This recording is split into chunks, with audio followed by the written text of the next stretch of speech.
Midwestern winters are notorious for cold north winds, freezing temperatures, and snow, lots and lots of snow, so it should have come as no surprise that February was indeed a nasty month.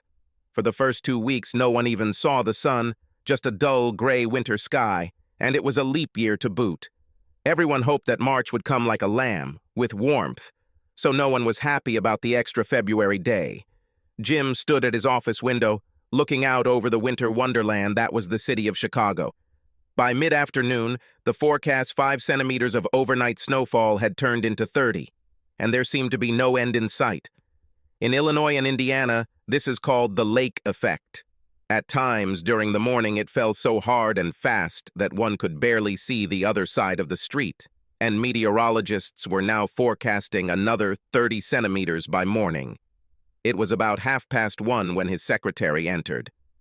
"Jim, I just received a message from above that we are closing early. I'm leaving now, if you don't mind." "Yes, of course, Shirley. Thank you. I'll call Linda and I'll come right out and pick you up." "Drive carefully," he added as she started to leave. "Absolutely, Jim, and you too. I doubt this will all be cleaned up by tomorrow, so I'll probably see you on Monday," she replied as she walked out. He walked over to his sports jacket, which was hanging over the back of his chair, and took his phone out of the side pocket. His wife answered after the second ring. "Hey, honey, are you still at work?" she asked immediately. "Yes, but I'm already about to leave. I wanted to call and see if you wanted me to pick you and the kids up on the way home. I know you don't like driving in the crap like this. You're very nice, honey, but you're a little late. They released us from the office more than an hour ago. I took the children and just entered the house. Please drive carefully, the roads are terrible." "It will be done, dear. I'll see you as soon as I can. Love you. Bye." Well, knowing that Linda and the kids were home safe and sound took a big weight off his mind. However, he felt bad. It was the 14th of February, Valentine's Day. Every year, he and Linda celebrated this holiday in style. Of course, he always came home with the obligatory card and flowers, followed by a romantic candlelit dinner in a lovely restaurant, a few cheek-to-cheek dances, culminating in a night of passionate fun, while Linda's mom and dad left the kids for the night. Well, a fancy dinner and dancing was out of the question. By evening, no one was going anywhere, but he thought about the florist. By the time he brushed the snow off his car, he decided to give it a try. It was only 4 or 5 blocks from his road.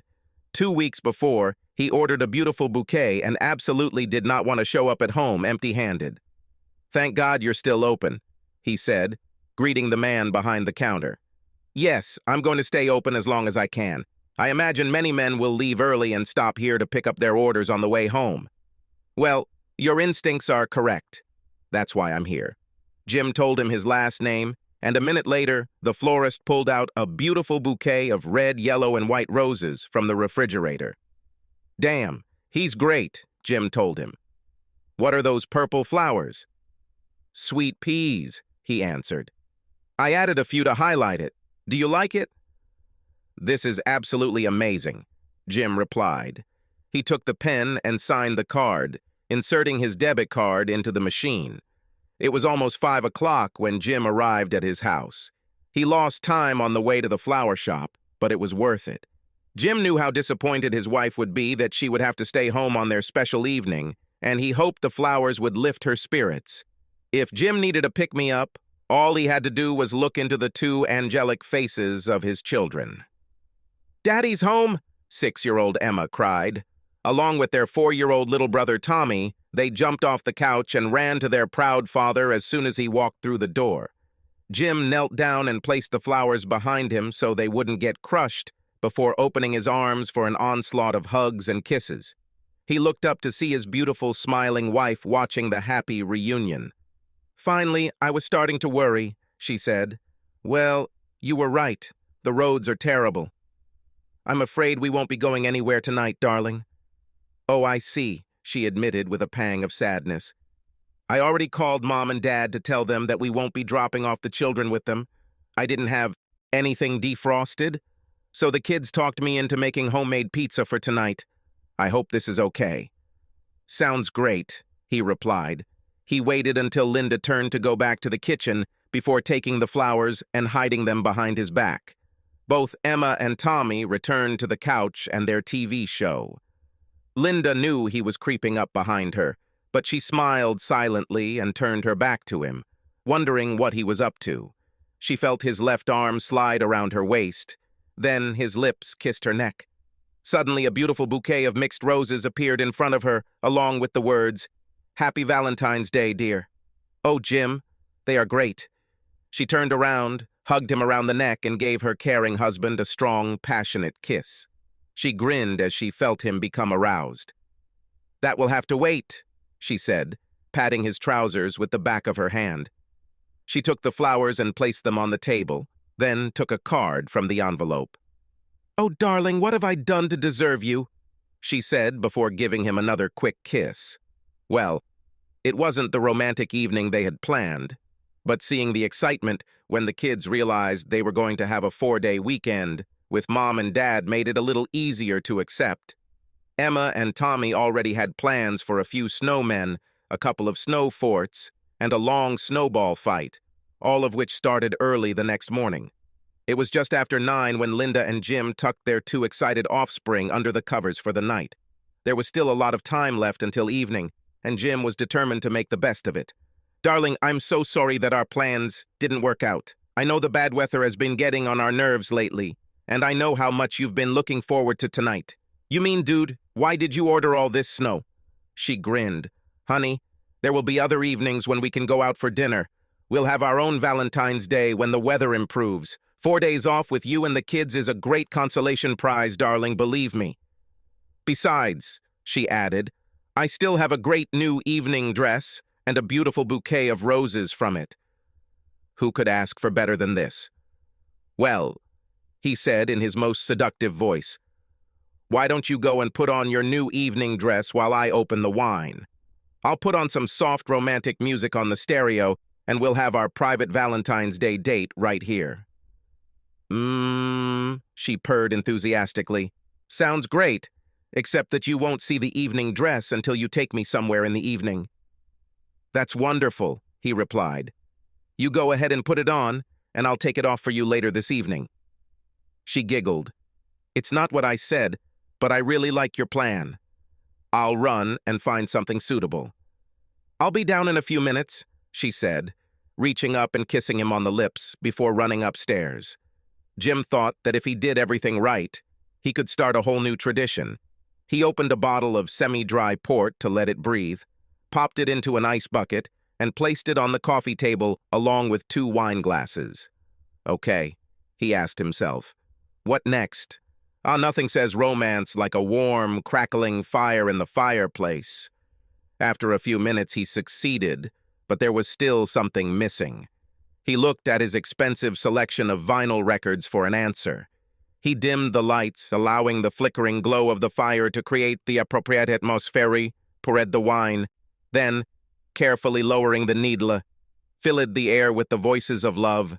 When Linda entered, everyone was amazed, Jim by her beauty, and Linda by the romance shown by her husband. They sat silently in front of the fireplace for a while, huddled close to each other, sharing memories of their 10 years together. When the time came, Jim asked his beloved to dance. As he hugged her, Linda closed her eyes and laid her head on his chest.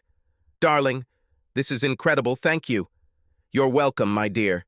Happy Valentine's Day, baby." "Same to you, darling. I was going to buy you a card on the way home today, but with all the chaos, I didn't have the chance. I'm really sorry." "Don't worry about it, honey. I don't need a card to know that I'm your Valentine," he replied with a smile. They danced a little more, drank a little more wine, and then quietly walked up the stairs to make sure they didn't wake the kids. By the time Jim quietly closed the bedroom door behind him and turned around, Linda had almost taken off her dress. "Well?" she asked, standing there in her holiday suit. It was at that moment that Jim realized that he was still dressed. He solved the problem in record time. He was naked by the time she slid under the sheet. There were times when Linda liked to be rough and tough, but this was not the case. They had a great night. The next morning set the tone for the rest of the long weekend. Linda woke up to a knock on their bedroom door. "Mom, Dad, come on, wake up." Tommy and I were hungry. Linda looked at her watch. It was a little after 7. "Oh," she moaned. "Okay, honey. You guys go downstairs and watch some cartoons for a few minutes. Dad and I will be down soon." "Okay, Mom, but hurry up. Tommy and I want to build a snow fort. We'll go down now, dear." She heard the patter of little feet running down the corridor. Jim barely started to move. He purred, feeling his wife's lips press against his.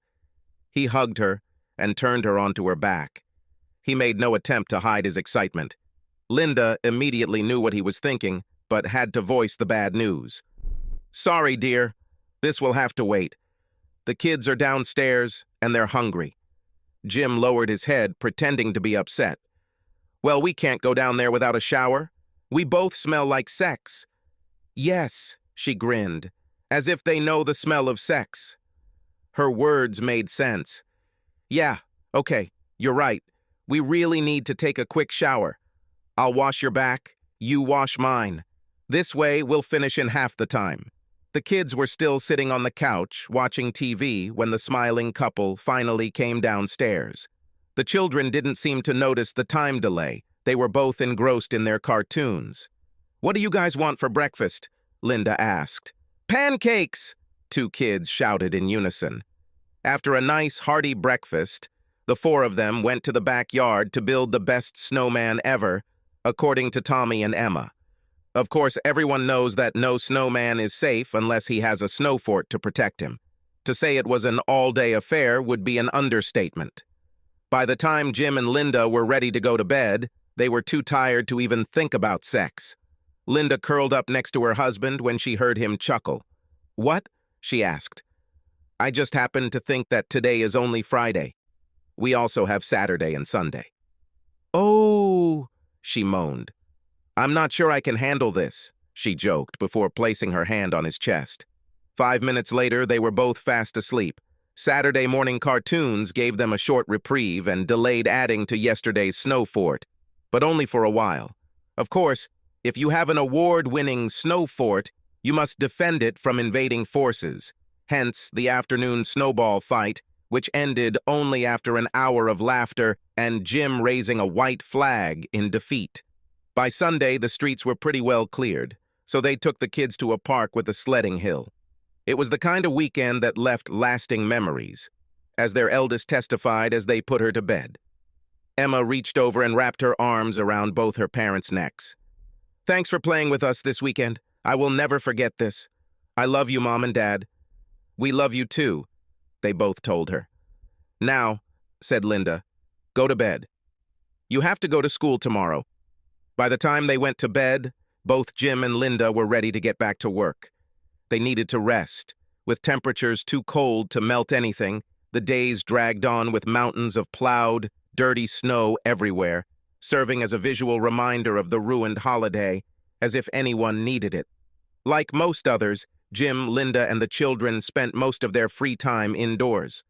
The long, cold winter had left everyone in a bad mood. Even Emma and Tommy's carefree relationship was strained. With just a few days left in this dastardly month, Jim and Linda were cozy on the couch, enjoying a glass of wine after putting the kids to bed, when Linda's phone rang. Jim groaned.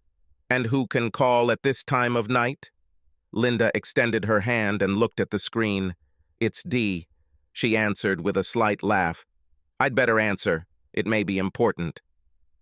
Dee and her husband, Dave, were part of the close circle of friends they had developed over the years. Counting Jim and Linda, there were 5 couples in total, but they were closer to Dee and Dave than the others. They were all about the same age and financial status, had many common interests, and had children of varying ages who largely got along with each other. It was always a good time when they all got together, which usually happened several times a year. To avoid disturbing her husband too much, Linda took the phone into the kitchen to talk, but Jim could still hear the end of his wife's conversation. Indeed? Oh, Dee, that's a great idea. Where? Oh, that's great. Yes, I think so. Oh, I'm sure. Oh, that would be great, of course. Yes, that sounds like... Oh, he'll love it. Oh, I'm sure he'll be as excited as I am. Yeah, that was so shitty.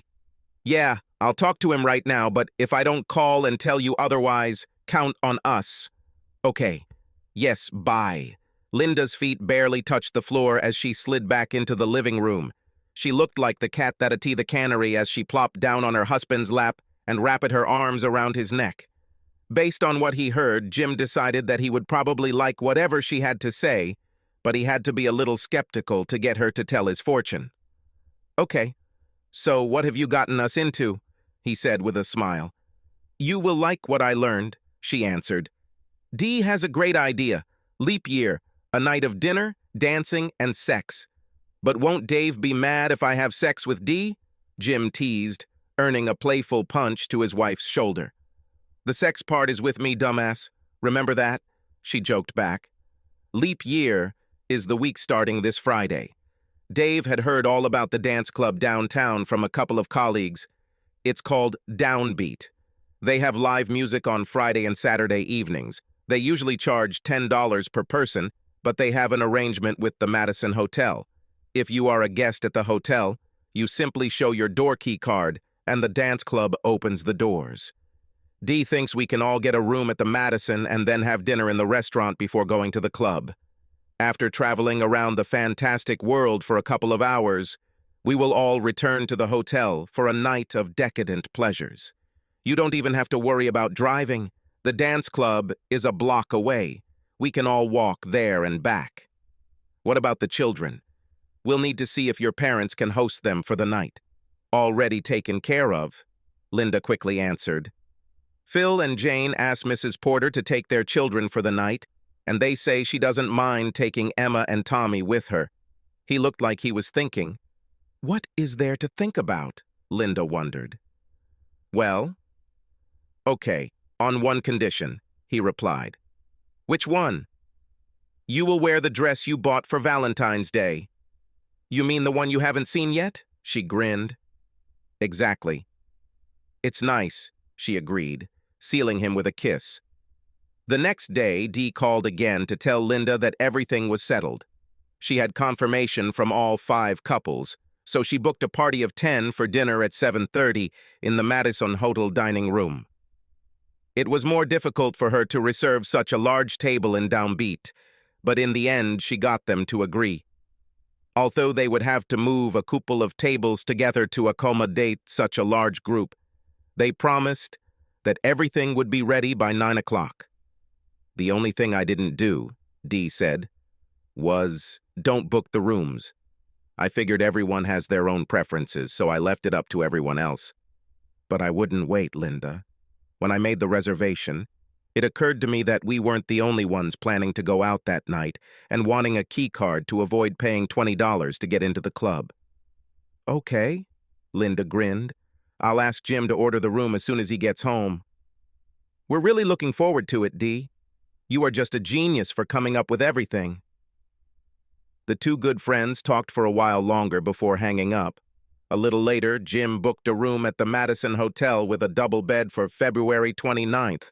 All they had to do after that was sit back and wait. Having something to look forward to was just what they needed. Each day that passed seemed brighter and better than the previous one. Even the weather was getting warmer. By the time Friday arrived, Jim and Linda looked like a couple of teenagers on their first date. Linda was home and had apparently taken a shower by the time Jim entered. I packed an overnight bag for the children. They're all excited. I'm not quite sure where she heard the term, but Emma calls it a slumber party because Phil and Jane's kids will be there too. I called Mrs. Porter early to thank her and told her we'd deliver a couple of pizzas to her. You don't mind, do you? No, of course not, dear. This is a great idea. She kissed him and noticed that he looked slightly disappointed. Is there something wrong? She asked when their lips parted. No, I just thought we'd start the evening off right and take a shower together. he replied with a slight grin. Honey, we have to check into the hotel around 7. You have to get ready, I still need to get myself organized, and we have to drop off the kids on the way. If we had taken one of our marathon showers together, we would never have gotten there on time. Besides, we have the whole night ahead of us. He faked a long, disappointed sigh. Oh, good, he moaned, before quickly kissing her lips again. Go on, she said. Go take a shower. I'll make a snack for the kids and then go finish getting ready. Emma and Tommy were getting ready for the night and didn't know their father was home until they saw him at the top of the stairs. Hello, Daddy, they both shouted, rushing to hug. They were both excited to spend the night with their friends. He hugged and kissed them again as they heard Linda calling them down. Go on, he told them. Mom made you guys a snack so you don't get hungry, but I need to get ready. Linda had a sandwich and a glass of milk waiting for them on the kitchen table. Mom and Dad need to get dressed, she told them, so you can watch TV when you're done until we're ready to leave. She was in their bedroom, sitting at the dressing table in her underwear, when Jim came out of the shower. She looked in the mirror as he removed the towel from his waist. Are you already excited? Are you taking Viagra or something? No, I just have the sexiest wife in the city. I'm getting out of the shower and you're sitting here in your underwear. What did you expect? He joked. Linda deliberately took her time with her hair and makeup. Jim looked smart in his suit and tie, but hadn't seen the dress yet. She knew what he was waiting for, but she wanted to organize a way out, so she invited him to go downstairs and wait there with the children. She told him she would come down in a few minutes. He was sitting on the sofa between the kids, hugging them, when she appeared. Oh, Mommy, you look great, Emma exclaimed. Linda waited for a comment from her husband, but he was stunned and silent. She always chose a stunning dress for Valentine's Day, but it looked like the best designer in the world made it just for her. The blue color of the dress made her blue eyes shine with an intensity that could penetrate steel. The silky fabric hugged every wonderful curve of her body, but was flared at the bottom so that every flirtatious move she made on the dance floor showed off her long, strong legs. Well? She asked after several seconds of silence. I'm speechless, darling. You look, I don't know the words, darling. Beyond stunning, beyond gorgeous. I don't think a word has yet been invented to describe how breathtaking you look. Okay. You don't need to go too far, dear. Honey, I can't go overboard. You look absolutely amazing. He made her blush when Tommy walked in. Yes, Mom, you look really beautiful. Well, thank you all, she said, with modest gratitude. They dropped off the children and entered the Madison Hotel lobby a few minutes after 7. Phil and Jane were standing at the reception desk. Jim and Linda came up behind them. Hey, guys, are you ready for a fun night? Linda greeted everyone. The two friends turned to greet each other, but Phil immediately gave Linda a quick glance. God, Linda, you look incredible. Jane playfully elbowed him in the ribs. Now you can put your eyes back where they belong, she said sarcastically. You look really good, Linda. You look good too, Jim. Linda calmly took the compliments and responded to them. Thank you, kind lady. You both look good yourself. Jim supported his wife's comments. Their friends waited until Jim and Linda checked in and then rode the elevator together. I'll see you downstairs at the restaurant in a few minutes, Linda said, as another couple left earlier on the floor. As soon as they entered their room, Jim was ready for romance, but Linda covered his mouth with her hand before he could kiss her. If you smear my makeup, I will kill you before we eat, she threatened with a smile. Jim looked at his watch. But we have 15 minutes, dear. Time for a quickie, he joked. No quick ones for you, my love. I want you all night long. Linda received even more compliments from the entire table when they met the others for dinner. Dee kissed her on both cheeks with air kisses. As usual, when they all got together, the conversation became lively, and there were a lot of jokes, from appetizers to dessert. Everyone was still laughing and having a good time as they walked into the club. They all handed in their coats and were shown to their table. Linda and Jim held hands the entire way. A pretty waitress in a skimpy outfit came over to take their drink orders. Everyone waited to be served before hitting the dance floor. When the drinks arrived, Linda took a sip of her strawberry daiquiri, then grabbed Jim's hand. "Come on, honey, let's show them how it's done." The rest of the table stood up and followed them to join in the fun. The band wasn't what anyone would call promoted, but they had a great repertoire of songs and mixed them up well. Linda and Jim were among the last to return to their table to rest. Linda was a better dancer than Jim, but he could still show off.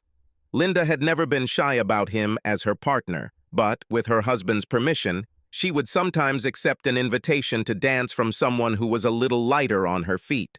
So Jim was surprised when she declined the request of Dave, the best dancer in their group. "Thanks, Dave, but my dance card at Jim's is completely full tonight," she said. The conversation flowed again as everyone was enjoying a brief respite. When Dee noticed excited murmurs from nearby tables, she instinctively looked towards the entrance. "Oh my God," she said loud enough for the entire table to hear. "This is Marc Lavaliere." Everyone in town knew who Marc Lavaliere was, even the women who didn't follow football, including Linda. He was a star on the city's NFL team. Unlike some other team members, he remained in Chicago year-round. He was the kind of man who was the envy of all the other guys in the place.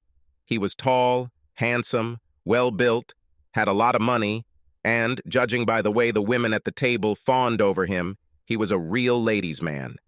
In addition to all this, he had a reputation as a genuinely nice guy, and was as well known for his public good deeds and generosity as he was for his exploits on the field. He walked in with two other guys from the team and was immediately ushered to a table not far from their group. Of course, he immediately became the main topic of conversation. Men spoke of his remarkable exploits on the field, while women praised his generosity, good nature, and bulging muscles. After a few minutes, Dee reached out and placed her hand on Linda's arm to get her attention. "Listen," she muttered excitedly as Mr. Football stood up. "I think he's going to ask someone to dance." Of course, all eyes were on him as he walked across the room and approached a very pretty 30-something blonde. Jim didn't like what he saw. The woman wasn't alone, whether it was her husband or just a dating partner. He didn't know, and it didn't really matter. He always considered it bad form to ask a lady to dance without first asking permission from the man she was with. Of course, he couldn't hear what was said, but Lavaliere seemed to be completely ignoring her escort. His train of thought was interrupted by his wife's comment. "God, for a big man, he actually moves well." "You're absolutely right," Dee agreed. The men resumed their conversation again, while the women at the table kept their eyes on the dancing couple. They danced through the entire song, but the woman seemed to break down and return to her table before the second song was over. Lavaliere returned to him, and Jim saw him glance in their direction before taking his seat. Luckily for Jim, the conversation at the table had moved away from Mr. Football, and, as usual, focused on more fun things. Jim was about to ask Linda if she was ready for round 2, when he noticed his friends on the other side of the table looking up. Before he could turn around and see what they were looking at, he heard a voice over his shoulder. "I'm Marc Lavaliere. Can I invite you to this dance?" He extended his hand to Linda. Dee saw the anger on Jim's face and knew he was going to say something. "Jim," she whispered loud enough for him and several other people to hear, "please don't. It's just a dance. Don't ruin it for her." By that time, Linda had taken Lavaliere's hand and had already gotten up from her seat anyway. Jim, accepting Dee's plea, said nothing, but his anger was obvious to everyone present. "Well, that's all her, I save all my dancing for my husband." Dave grinned at Jim. "Ow," he said, as Dee kicked him under the table. Paul was the next one to make fun of his friend. "Don't tell me you're jealous, Jim," he said with a laugh. His response made it clear to everyone that he didn't think it was a laughing matter. "I'm not jealous, I'm angry. I don't mind them dancing. What I mean is the complete disrespect I just received from him and also from my wife. This arrogant jerk completely ignored me as if I wasn't even there. It's an insult, but I think I'm more angry at Linda. She knows how I feel about it and always asks permission to dance with someone we don't know. It just shows that a wife loves and respects her husband, and I have never refused her. This time she ignored me, just like he did. Jim, this is Mark Lavaliere, Jane said, adding her 2 cents. I don't care who it is, he objected. You do not approach a woman, completely ignore her accompaniment, and do not invite her to dance. This is extremely impolite. He did the same when he asked the other woman to dance.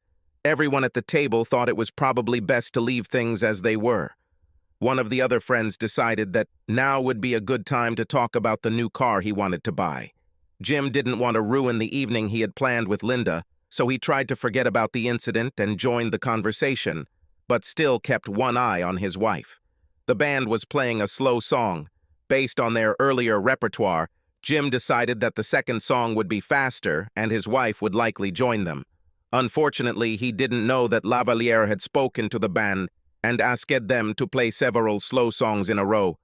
Jim's anger intensified when he saw his wife melt into the arms of the football star during the second dance.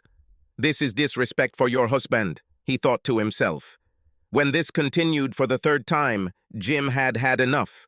I'm going to end this right now, he said angrily, standing up. Dee grabbed his hand. Jim, please. Think about how grateful she will be to you later in the evening. Please let her enjoy the moment. Yeah, come on, man, Dave and Paul said at the same time. They don't harm anyone. Here they are. We can all see them. Jim looked at his wife with a sigh and, against his better judgment, sat down again. He tried his best to join in the conversation, but he was having a hard time, and he gave a grateful sigh of relief when the group announced that they were taking a 15-minute break.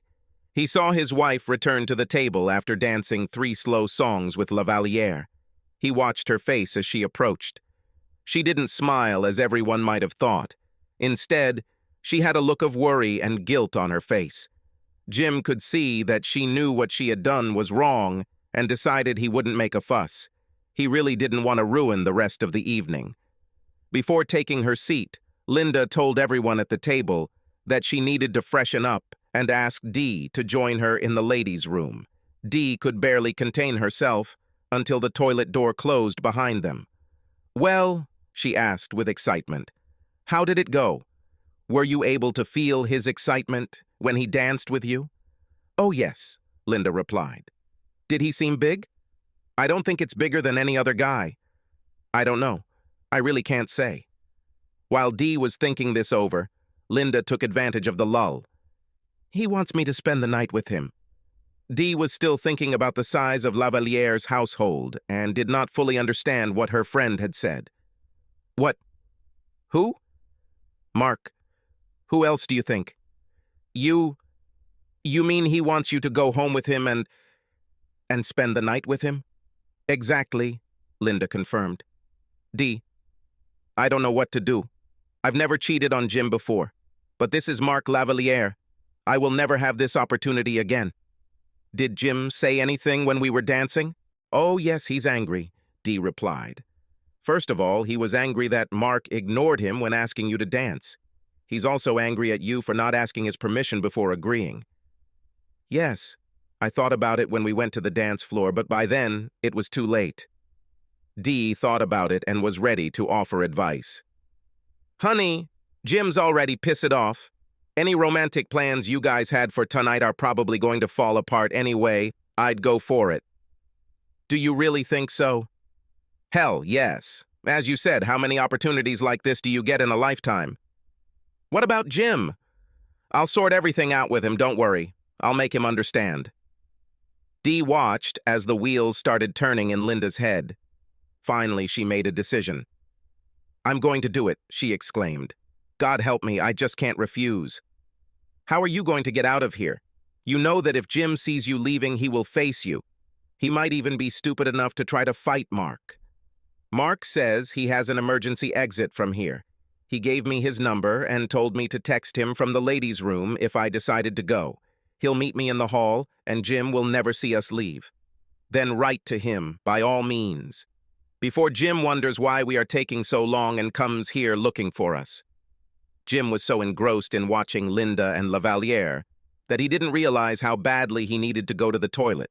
He thought about waiting for Dee and his wife to return, but he didn't know how long they'd be there, and he didn't. Saw no benefit in waiting, so he stood up and apologized. Unlike the ladies' room, which was located just off the dance floor, the men's room was in the bar area. When he returned, he saw Dee sitting next to Dave, but Linda's chair was empty. The group hadn't returned yet, so he knew she wasn't dancing. "Where's Linda?" "Don't worry, Jim. She's fine. She just needs something to do." Jim wondered what the hell was going on. Everyone looked at him with a strange expression on their faces. The only thing he could think about was that Linda had some kind of surprise for him to make up for her previous actions.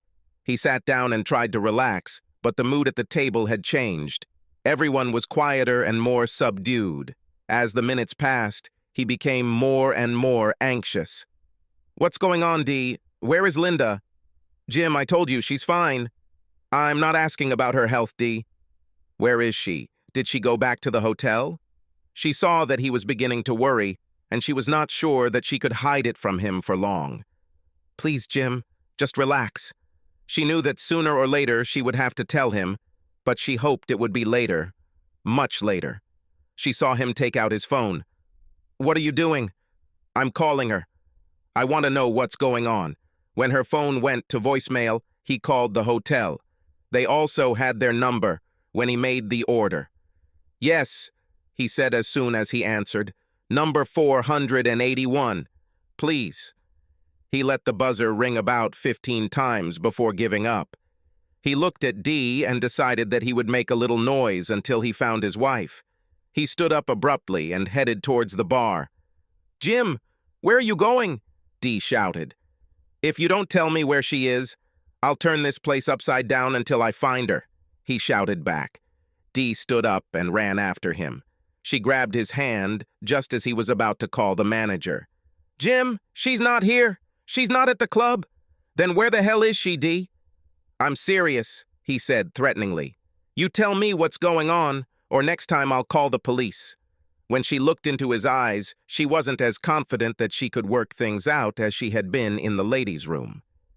"Jim, Linda loves you and the children with all her heart. I'm sure you know that. You guys are her whole world. She couldn't survive without you. But sometimes we all have to do things just for ourselves." Her little monologue didn't bother him at all. "Where is she, Dee?" His voice was low, determined, and downright intimidating. "She spends the night with Mark." It took a second for her words to sink in. "I don't understand what you mean when you say she spends the night with him. Are you saying that she left me for him?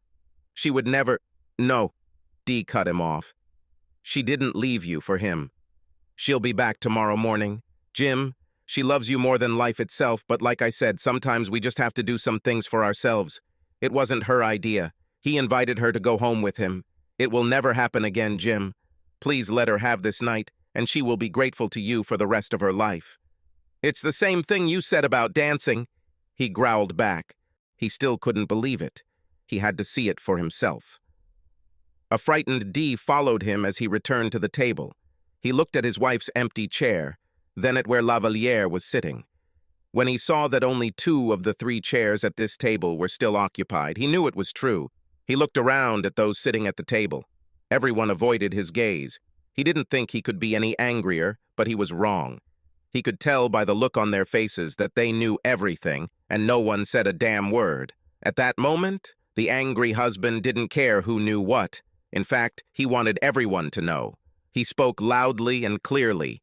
"You knew everything. Every damn one of you knew that my wife was going to sneak out and spend the night with that wife-stealing son of a bitch, Mark Lavaliere, and not one of you said a word to me.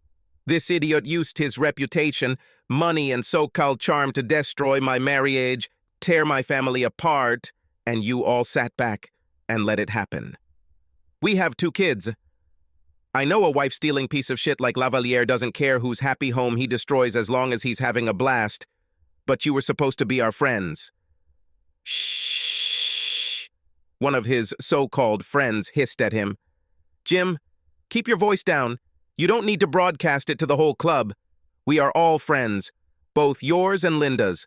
For her, this is the chance of a lifetime, and it's one night. I will definitely mention this to my lawyer when I file for divorce on Monday, and also to my children when I tell them why their father no longer lives with them. Jim, please, you're not serious, are you? Dee intervened. She loves you. It's just for one night. Please give it to her and she will come back tomorrow. And she will return to an empty house, Jim announced. From now on, whenever any of you visit her and see our two children, remember that you had a hand in the destruction of their family. Just at that moment, the two guys sitting with Lavaliere stood up and seemed to be heading towards him. "Oh, look at this! Here come Lavaliere's two thugs," he said loud enough for everyone to hear. "What are you guys gonna do? Take me to the parking lot and work on me? Your boss stole my wife, destroyed my family, and now you guys are gonna beat the crap out of me, right? No, wait. I have an idea. Dave, Paul, why don't you two send your wives home with these guys? They are both professional football players. They may not be Marc Lavaliere, but they are on the same team.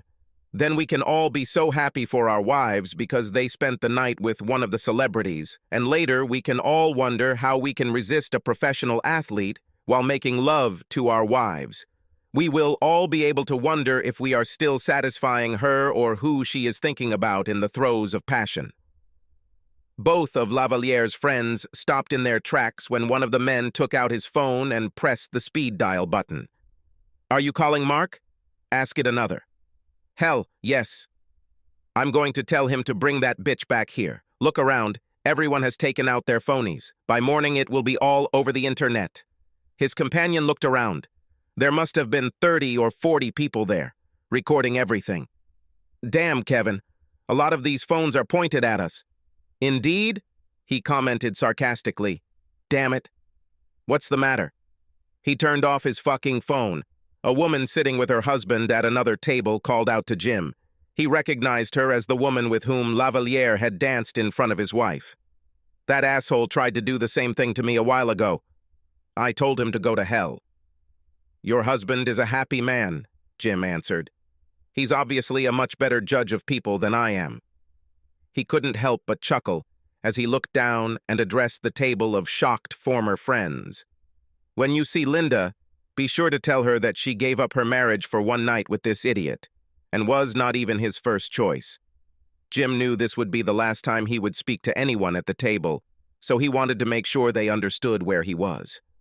"I thought you were our friends. Obviously, I was as wrong about you as I was about my wife.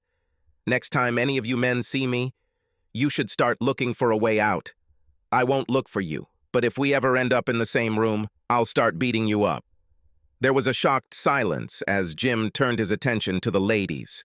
"And you bitches, I don't believe in violence against women, but if you ever try to talk to me again, I'll get loud, vulgar, cause a scene, and make sure everyone knows you pimped my wife out. This vile piece of crap." He glared at Dee.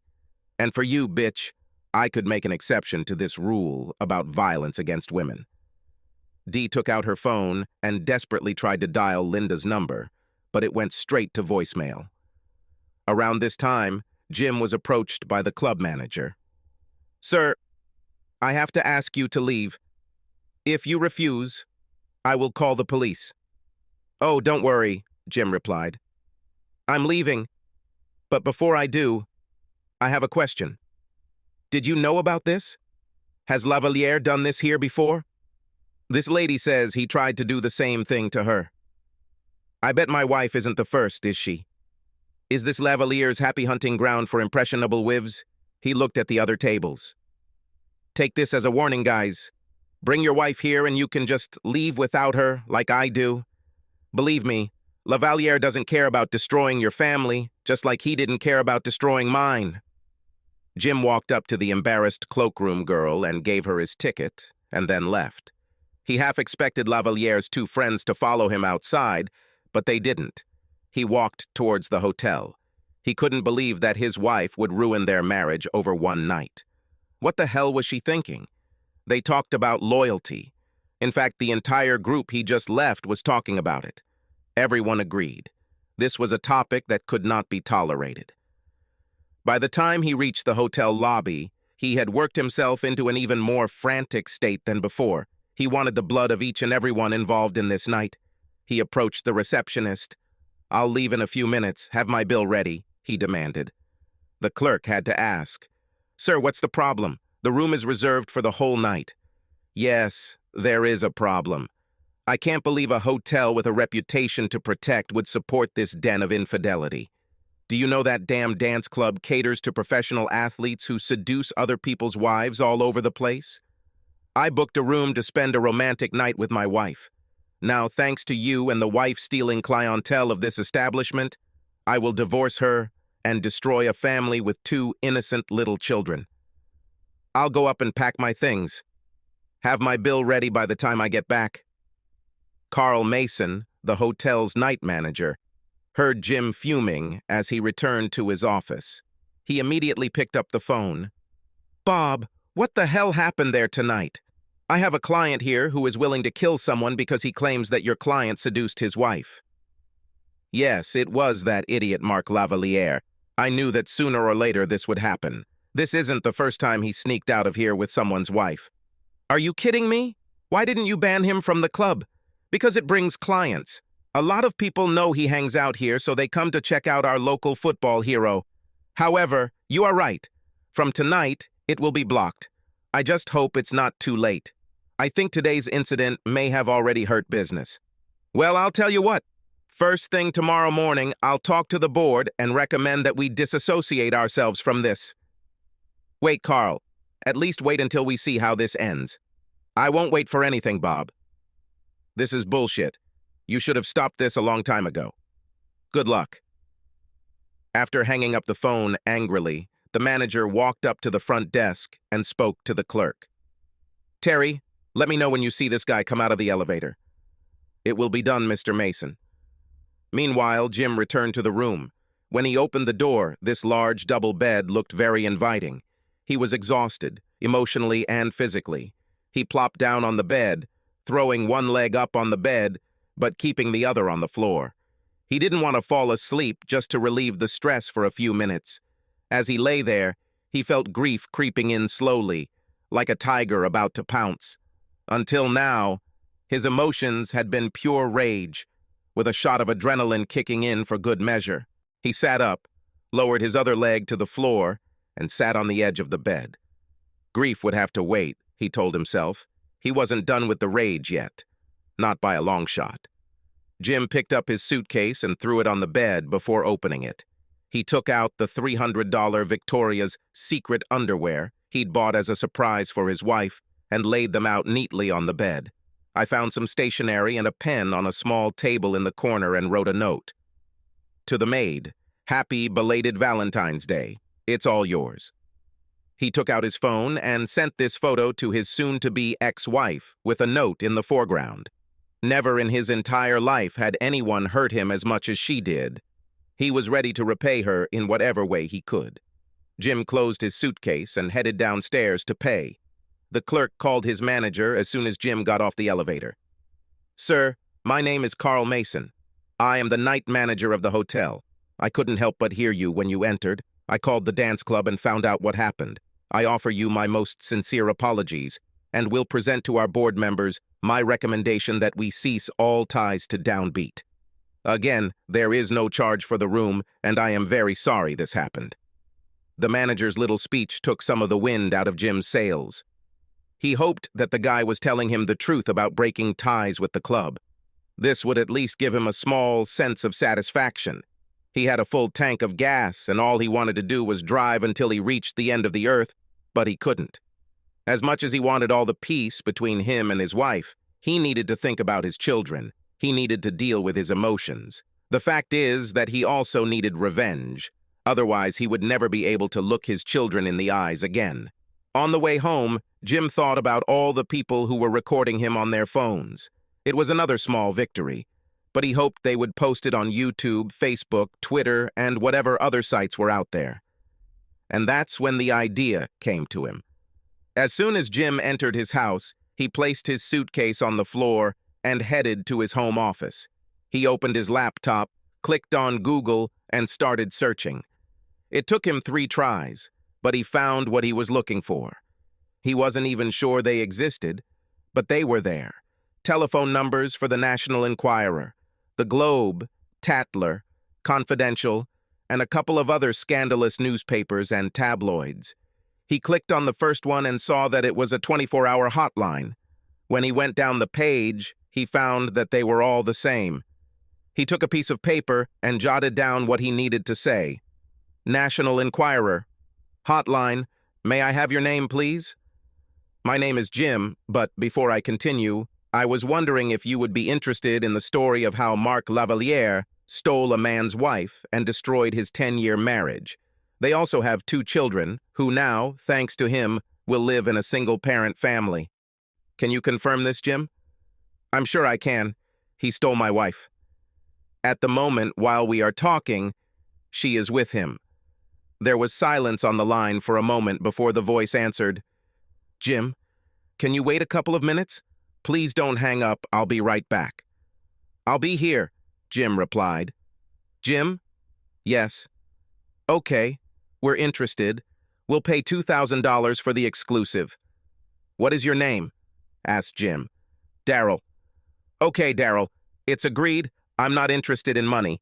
You were my first call, but I'm also going to call the Globe, Confidential, Tatler, and a few others. I'm guessing you guys have ways of finding out where these celebrities live, and I'm sure you have photographers all over the place ready to go at short notice. So whoever gets me the best photos of Lavaliere and my wife together will get the exclusive. If, of course, you use the photos in conjunction with the story. Jim, it's not always so easy to get photographs. Some of these guys live in a complex with security that would rival Fort Knox. It's not my problem, Daryl. Between you and your competitors, I'm sure some enterprising paparazzi will get some nice shots. This idiot has fooled everyone with his white and fluffy image. It's time people saw him for who he really is. Fine. He heard Daryl sigh. I'll see what we can do. Where should I send photos? After giving Daryl his email address, Jim made the same call to other scandalous newspapers. 4 of them said they were interested in the story and accepted his challenge for photographs. After that, he began to load the car. He took his computer and charger, a lot of clothes and shaving supplies. Having finished with the bare necessities, he looked around for more. She could have gotten the damn TV for the kids' sake, but the record player and all its albums went with it. He couldn't take his favorite chair into the car, so he reluctantly had to leave it behind. Finally, he went through the house and took the photographs of the children, but left everything where she was. He took a family album from the shelf and did the same, pulling out photographs of the children from under their protective films. He quickly looked around again. When he was sure that he had taken everything he wanted, Jim took off his wedding ring and left it on the table along with a note. I hope it was worth it. P.S. I called your parents and asked them to pick up the children. Linda was still in a state of euphoria when she opened her eyes on Saturday morning. The previous night had been everything she expected and more. She smiled and curled up in her lover's strong embrace, looking up through the skylight above the bed. For the first time in a month, it was sunny outside. There was even some crazy bird flying there. This must be an omen, she thought. Her thoughts went back to last night when the moon shone through the glass. Either way, it was a night she would remember for the rest of her life. Only after this personal confession did she think about her husband. She began to wonder what kind of reception would await her when she returned. How successful was Dee in getting things done? She was starting to feel guilty, not to mention scared. She looked into the rugged, handsome face of her lover and saw his eyes open. Well, you said you'd give me the night of my life, and you weren't kidding. Thank you. He smiled at her silently. I don't have anything today. Stay for a while. I would like to, Mark, but I need to go back to the hotel. It's still quite early, and I hope I can sneak back to the room before Jim wakes up. We haven't swam yet, he said. I don't go anywhere or do anything before swimming. Do you have an indoor pool? She didn't remember seeing anything like that when he was showing her around last night. Almost, he answered. This is an outdoor pool, but I closed it and heated it in winter. Suddenly she forgot about Jim again. But I didn't take a swimsuit with me, she said coquettishly. Lavaliere's smile widened. We have more than a hectare of property around us. My closest neighbor is a quarter-mile away and can't see the back of my house. No swimwear required, my dear. She sat down and looked out the window. It's quite far from home, Mark. I hope you don't expect me to run out there naked. It's cold out there. I have a nice warm terry robe and a pair of slippers that you can wear. A few minutes later, Linda was silently thinking, this is just completely crazy. It was only about freezing, and she had to walk hand in hand with Mark Lavaliere to go skinny dipping in his indoor pool. She was wearing nothing but a robe, and he was naked as a falcon. Oh, if Dee could see her now. That crazy bird again? She said, trying to shield herself from the sun with her hand. What bird? I already saw her outside the window on the roof. She just keeps flying in circles. We have them everywhere here, he said, not paying attention. Once inside the pool enclosure, Mark helped her remove her robe and placed it on a chair before they both ran and jumped inside. Mark immediately started making circles. She tried to keep up, but it was impossible. So she swam to the side and was content to watch him glide through the water from one end of the pool to the other. She lost count of the number of circles, but it must have been 25 or 30 before he disappeared under the water. They had sex again in the pool. See, he said, after they had finally caught their breath again. There's nothing like a good swim to start the day. It truly was an experience that I will remember for the rest of my life, Mark, but it's really time for me to go back. Yeah, we don't want that weakling to get angry, do we? He growled with contempt. Hey, Jim may not be a football superstar, but he's no pushover, she retorted. No? Do you think he'll want to fight me for his woman's honor? The sudden sarcasm that came out of his mouth left her speechless. Yes, I thought so. He grinned, taking her silence as confirmation. This was a side of Mr. Football that she didn't see. There was real cruelty in his voice. Take me back, she said decisively. He chuckled at her obvious anger. They both got out of the pool at the same time. Lavaliere grabbed the towel hanging on the back of the chair while Linda reached for her robe. Suddenly, there was a loud crack and pain shot through her right buttock. She screamed and looked around as Lavaliere twirled the towel in his hands. Did I tell you that I'm the champion towel catcher in our locker room? He said with an evil grin. It hurts, damn it, she cursed, rubbing her butt. She reached for her robe again when the second shot of the towel stung her on the other side of her ass. Mark, stop! It hurts, she shouted indignantly. The rage in her eyes only seemed to provoke him even more. He flicked her thigh again. If I were you, I would run away from home, he said with a laugh. I'm still wet. I'll get pneumonia if I go out there naked, she cried. He flicked her again, this time barely missing her left breast. She heard him laugh as she rushed to the door. He ran after her, maniacally grabbing a towel and yelling at her all the way into the house. She quickly tried to close the bedroom door behind her, but he was already there and pushed it through after her. His behavior completely changed. It was obvious that now that he had gotten what he wanted from her, he no longer needed her. Get dressed, he ordered her decisively. I'll drop you off at the hotel. Linda sat on the edge of the bed and reached for her panties, realizing that it was all an act. The politeness, the sophistication, the good guy image, it was all just an act. In reality, he was just a childish bully. Now she regretted letting him touch her. As she began to dress, she noticed a red welt on her thigh where he had flicked her towel. She stood up and rummaged around behind her. Of course, she had another one there. Great, she thought. Just what I needed. Marks on her body to remind Jim of what she had done. What had recently been an experience she would never forget was completely shattered in that moment. Now all she wanted to do was forget the whole damn thing and get out of here. They both got dressed in silence and headed to the front door. The night before, Lavaliere didn't even want to take the time to park in the garage and left his SUV in the driveway. They had not yet reached the end of the porch when he looked up and saw half a dozen photographers standing near his area. Everyone had telephoto lenses, and they were all pointed at the two of them. He immediately grabbed Linda's hand and began to pull her back. Hey, what are you doing? She shouted. Let me go. Go back to the house, he growled. "They're taking pictures of us." Her eyes became as big as saucers when she saw all the cameras and followed Mr. Football back. "What the hell is going on? Why are they taking pictures of us?" "I don't know," he answered. When he pulled out his phone, he realized he hadn't turned it back on yet. He pressed the button and waited impatiently for it to load. Linda did the same with hers. As soon as he could, Lavaliere quickly dialed the number of one of his friends who was with him at the dance club. "Kevin, what's going on? There are a lot of paparazzi outside my door." "Even more," Kevin answered with a cynical laugh. "I told you that one day you will have problems with all this, as you call it, cuckolding nonsense. This woman's husband went crazy last night. Damn, dude, you're an internet sensation. You are with her everywhere, on YouTube, Instagram, and who knows where else. Damn, I'll kill this bastard."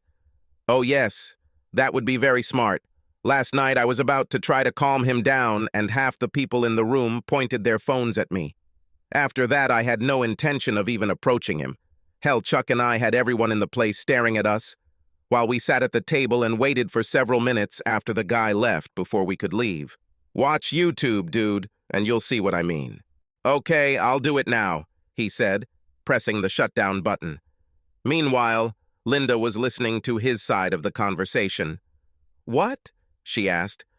"What's happened?" He ignored her and opened the YouTube app. Linda heard Jim's angry voice.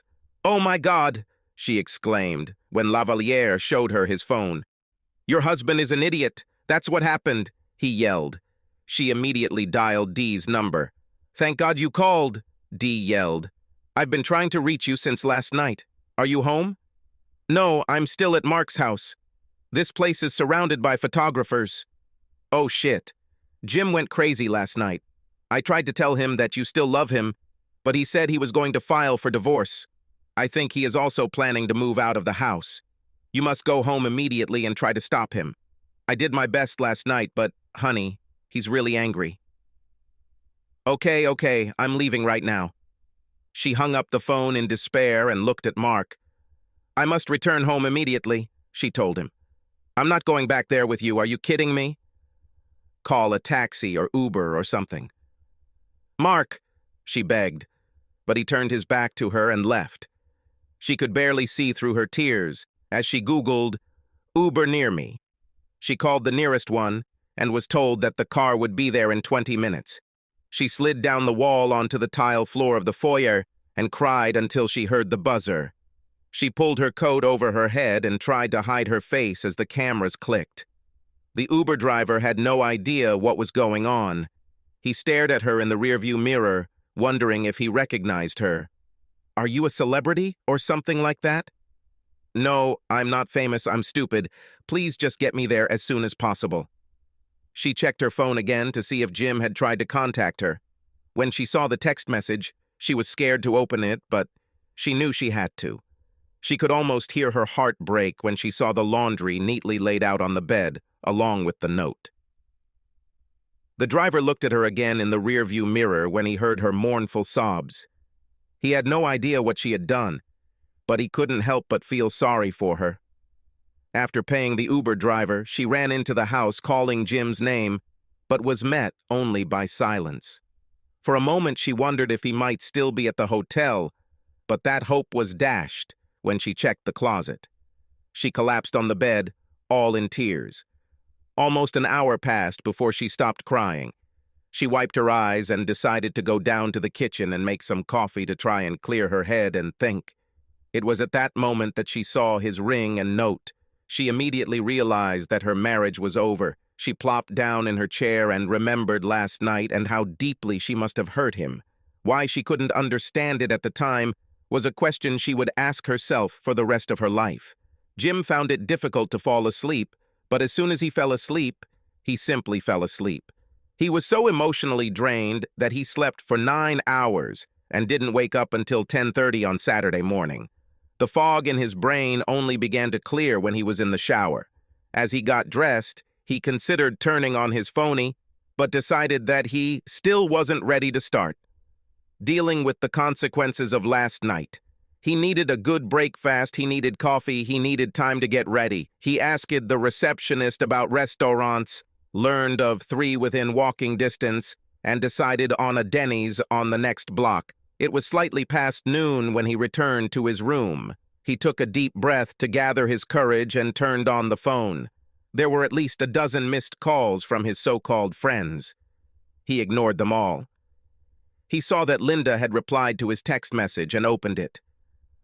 "My dear husband, I cannot even imagine how much pain I caused you last evening. Saying I'm sorry doesn't come close to the shame and regret I feel. All I can do is ask for your forgiveness and beg you, if there is even a drop of love left in your heart for me, please give me a chance to somehow make amends to you." He wrote her a reply. "You're right about the pain. Never in my life have I had someone who, declaring his love for me, would so openly thrust a dagger into my heart and twist it for greater persuasiveness. I'm sure my anger will eventually pass, and I'll realize I still love you. But if we stayed together, I'd be on pins and needles waiting for the next time it would happen. I'm not going to live like this, Linda. I will meet with a lawyer as soon as possible and file for divorce. In the meantime, let's make this as fair as possible for the sake of the children. I want to come tomorrow so we can hopefully sit down together and calmly explain everything to them. After that, I will spend the rest of the day with them. Let me know if you have any problems with this." When he finished, he sat down at the small desk in the room and turned on his laptop. He had emails from all 4 tabloids that accepted his challenge. The first 2 were very similar photographs of La Valliere and his wife in front of the house. They stood quite far from each other and were wearing coats. They were depicted together, but, of course, it was impossible to say from the photographs that they had just spent the night together. He kind of assumed that the photos would be like this, but he hoped that he would at least put his arm around her shoulders. Then he checked his email from the National Enquirer. "What the heck?"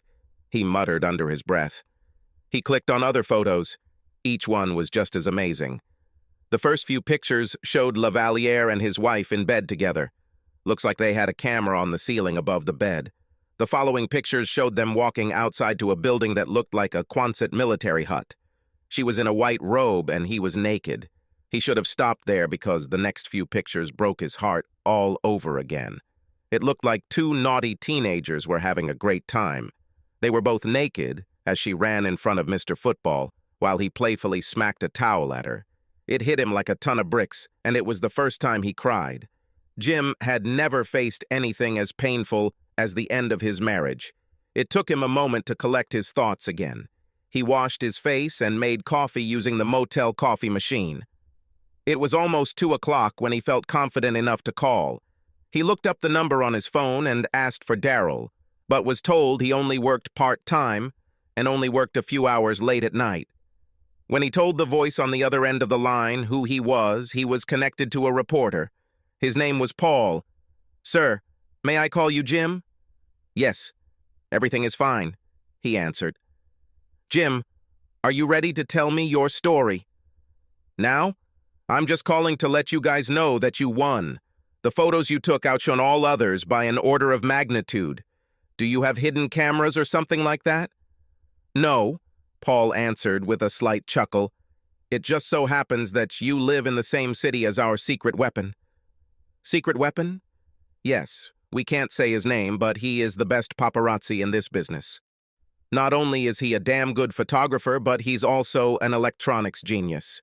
Last year he went out and bought a drone strictly for the camera. It has the most powerful zoom and best resolution out there. Then he redesigned it. He put some kind of muffler on it. They're usually pretty noisy, but this one can fly 3 meters away from you and you won't hear a thing. He then equipped the camera with a polarizing filter. It reduces glare from the sun, like a pair of Polaroid sunglasses. He can park it outside someone's window and adjust the filter with his phone so that you stop seeing reflections in the glass. Everything will be clear as crystal. That's how he got those photos of your wife and La Valliere in bed together. As soon as he got the call last night, he found the address and went there to scout out the situation. It was still dark when he sent the drone up and discovered a sunroof. He thought he was above La Valliere's bed, but he couldn't see it until it got lighter.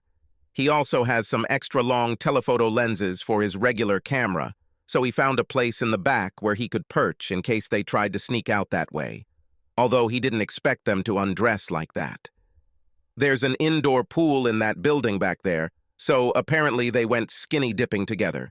This was another piece of information Jim didn't need to hear. Anyway, Paul continued, as soon as the sun rose, he saw them from above and took these pictures through the skylight. We had another guy in front, so he stayed back. He couldn't believe his luck when he saw them come out naked and head towards the pool. In addition to the pictures you saw, he got more from the drone, but the ones from ground level are better. Jim and Paul spent the next 2 hours talking on the phone as Jim told his story in detail and answered Paul's many questions along the way. By the time they finished, he was exhausted. After hanging up, Jim wondered if it was worth it. Will this really affect Lavaliere's career? Probably not. People like this get away with whatever they want, he told himself. That's when he remembered all the people in the club with their phones off and wondered if anything had ended up on the internet. He emailed the other tabloids to tell them they had lost, then clicked on YouTube and typed Lavalier into the search bar. Holy saints, he exclaimed out loud. The entire first page was dedicated to him. He clicked on the first video and watched a replay of his pain and humiliation. With misty eyes, he began to read the comments. There were more than 300 of them. A couple were derogatory remarks aimed at him, comments like he was a weakling. But the rest destroyed Lavaliere, and to some extent Linda. He watched a few more and became increasingly inspired as he read the comments from each of them. Hell, he thought, maybe I didn't even need the tabloid story. His thoughts were interrupted by the buzzing of his phone with a text message. It was from his former friend, Dave. He didn't intend to open it, but curiosity got the better of him. Jim, Dee just got off the phone with Linda. She says you've gone crazy. Please don't do this. It was just one night. You shouldn't leave a 10-year marriage because of this. Please reconsider. Jim returned the message. Last night I told you, don't call, don't write, don't contact me in any way. None of you warned me when you knew what Linda was going to do. Not even you, my so-called buddy. If I could have gotten to her before she left, I most likely could have stopped her and possibly saved my marriage. Of course, we'll never know now, will we? Don't contact me anymore. I will never receive calls or texts from you, Dee, or anyone else who sat at this table last night. To me, you can all go to hell. Another wave of sadness washed over him as he pressed the send button. More tears escaped the corners of his eyes as he thought about the loss of his wife, his marriage, and to some extent, his children. He thought about staying married for the sake of his children. But it was no use. He will never be able to show the love and affection for Linda as he once did. And it will not be good for the children to grow up in an environment devoid of love either.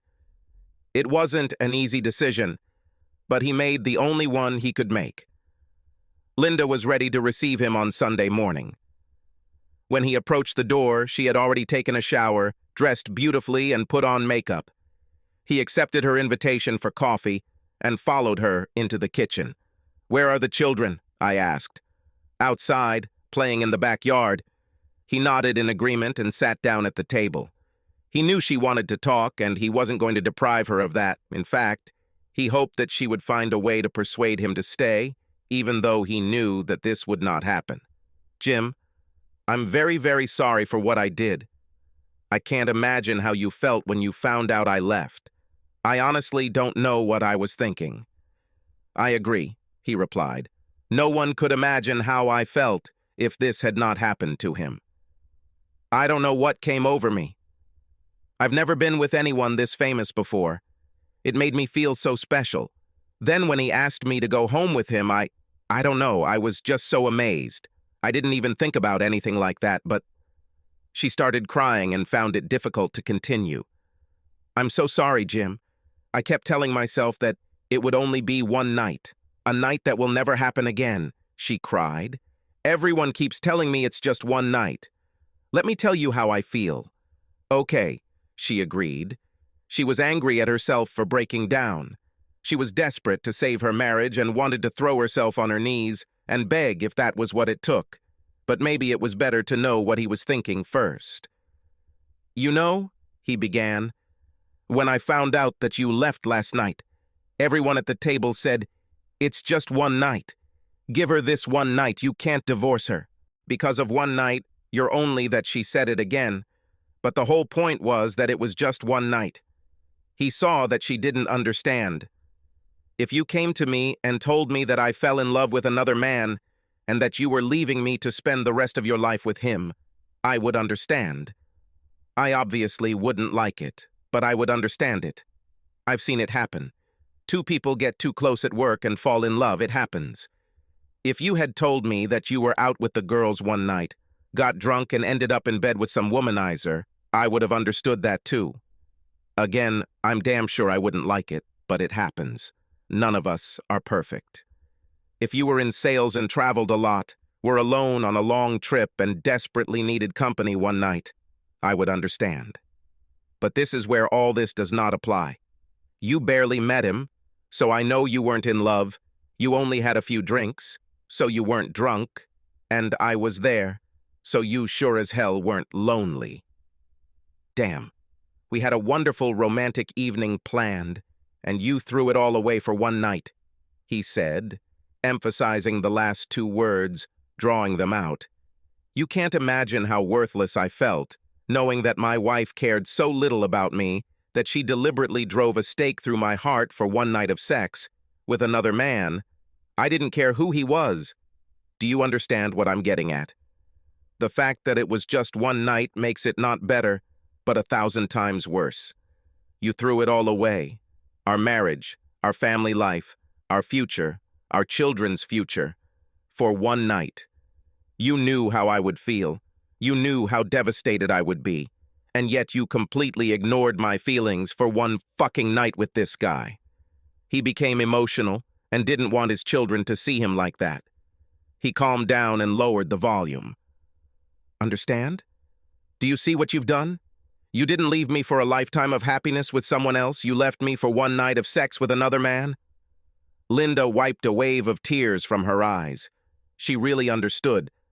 Until now, she had thought about it like everyone else, that it was just one night, that he would not give up the marriage because of one night, but now she realized that it was she who abandoned him for one night, not him.